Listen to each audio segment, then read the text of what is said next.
Okay, I'm gonna describe someone and I want you to imagine this person in your head. He's a World War II era Navy underwater demolition team swimmer who also served in Korea and a bunch of other places. He earned the nicknames King of the Frogmen and the Real Tarzan for his feats of strength and bravery, and all before he retired in 1962.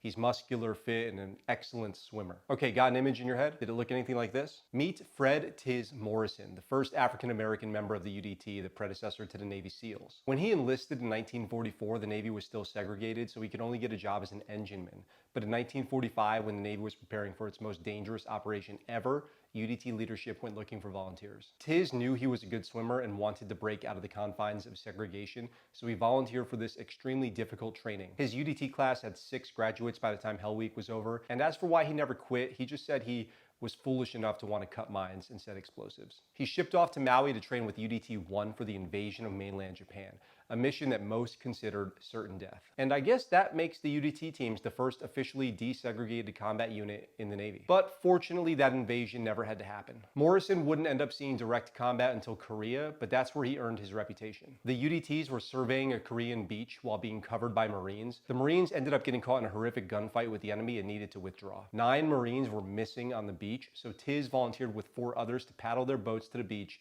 and rescue them. They paddled in under accurate and heavy enemy fire, and Tiz was shouting, "Let's go, let's get this over with, guys," motivating the other guys in the boat. He said he was terrified, but didn't want anyone to think the black guy couldn't handle it, so he pretended he wasn't scared. They ended up making 2 trips to the beach to rescue those Marines. From that day on, he was known as Fearless Fred, King of the Frogmen. But in his own words, he didn't consider himself any badder than any other UDT man. He would go on to serve as a UDT instructor and all over the world until he retired in 1962, technically never being a Navy SEAL, but paving the way for the creation of the SEAL teams and their warrior culture. Now that's a good story right there.